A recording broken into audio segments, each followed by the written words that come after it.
Então, Júlio, a gente ainda sobre esse assunto de namoro, tem uma questão antes do namoro que é o não namoro, né? A solteirice na igreja, isso faz todo mundo endoidar, pelo menos a maioria dos solteiros, você vê que eles começam a pirar, porque principalmente quando eles estavam ali no mundo, eles não tinha falta, né, de vida sexual ativa, não tinha falta de ter alguém porque ficava, porque o namoro, como você mesmo falou, não tinha tantos critérios assim, agora ele tem uma série de critérios, então ele só acontecia pela estética, por aparência mesmo, e agora ele está na igreja e não, sabe, não está namorando nem nada. Ou com a pessoa que está na igreja ainda, porque a gente se esquece, a pessoa que na verdade está na igreja, não, que está desde pequeno na igreja, a gente esquece que ele também passa por um dilema. Que se por um lado ele não tem aquela frustração de não ter mais, por outro ele tem uma frustração de que ele tem anos demais sem. Então às vezes você vê o camarada, ele nasceu na igreja, ele tem 23, 24, 25 anos e ele nunca se relacionou com ninguém. Porque ele é um cara cristão. Então também tem esse dilema. Como é que se lida com não ter alguém? Geralmente a pessoa que ela vem do contexto secular, ela enfrenta muitas dificuldades, talvez muito mais do que aquele que nunca teve a experiência. Porque aquele que nunca teve a experiência e ele se mantém nesse estado, ele talvez consiga esperar um pouco mais. Porque, como dizem, né, se você já bebeu dessa água, provavelmente você vai voltar a sentir sede dela, você vai querê-la novamente. Sobretudo porque esse estado de matrimônio, estado da vida sexual que a pessoa tem, não é algo ruim, é algo bom, é algo criado por Deus para que a gente desfrute dentro do matrimônio. Então a pessoa, ela desfrutou do sexo lá fora, experimentou o que é o sexo, e às vezes ela vem para a igreja e tem que começar agora a viver uma vida recatada nesse sentido. A pessoa tem que se abster disso, pelo menos até o matrimônio. E eis a dificuldade. Porque a pessoa já teve aquela experiência, a pessoa já experimentou aquilo, teve uma vida sexual ativa. Então, para ela vai ser muito difícil e ela vai ter que se abster. Então, talvez a maneira que a pessoa vai encontrar de conseguir lidar com essa questão é se santificando.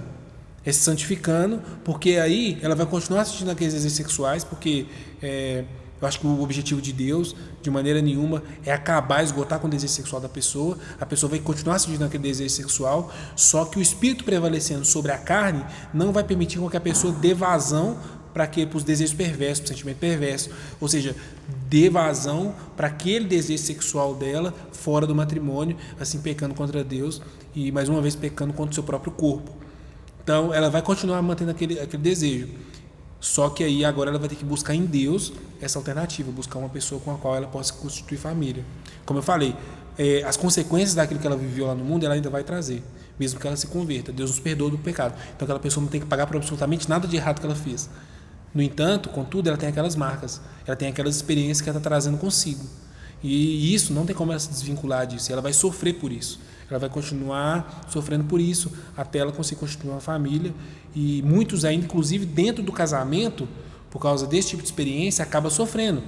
Porque às vezes gera expectativa irreal dentro de uma pessoa a qual ela não teve relacionamento sexual. Então ela teve toda uma gama de experiência sexual fora do casamento, e agora ela está se relacionando com uma pessoa para poder casar com ela sem nunca ter ido para a cama.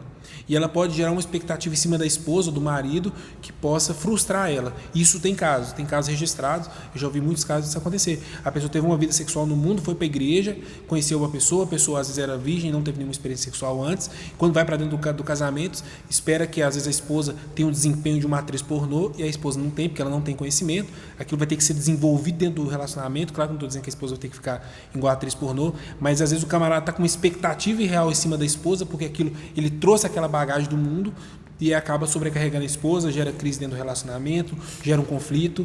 E isso, olha, claro que o casal ele vai ter que ter uma maturidade muito grande para discutir essas coisas, porque dentro de um matrimônio é necessário que a pessoa discuta a sexualidade, é fundamental. A pessoa precisa falar do que ela gosta, ela precisa falar do que ela não gosta, precisa ser conversado, porque assim as pessoas vão se entender, vão entender uma necessidade do outro, porque o casamento e o relacionamento ele é para isso, dentro do casamento já. Mas só que para uma pessoa que está namorando, para uma pessoa que é virgem, para uma pessoa que nunca teve essa experiência sexual, a pessoa ela vai ter dificuldade, porque ela também vai sentir aquele desejo, só que ela não vai ter aquelas memórias sexuais. Isso talvez para ela vai ser um pouco menos pesado, talvez ela vai conseguir se conservar um pouco melhor. Porque o negócio é até a pessoa às vezes ter a primeira experiência. Depois que a pessoa tem a primeira experiência, que às vezes é mais difícil a pessoa ficar sem. Não estou dizendo que é impossível, porque muitos dentro da igreja, muitas pessoas que eu conheço, inclusive eu, teve essa experiência fora, que não era cristão, teve experiência fora do casamento, uma vida secular. Só que quando você chega na igreja e você tem uma experiência com Deus, uma experiência de conversão, uma experiência de regeneração, o reino é tão superior àquele desejo carnal e o desejo ele é tão profundo por não desagradar a Deus, que isso não gera na gente uma dificuldade de fazer com que a gente mantenha o nosso estilo de vida agora mais contido. Então a gente não dá vazão para os nossos desejos libidinosos.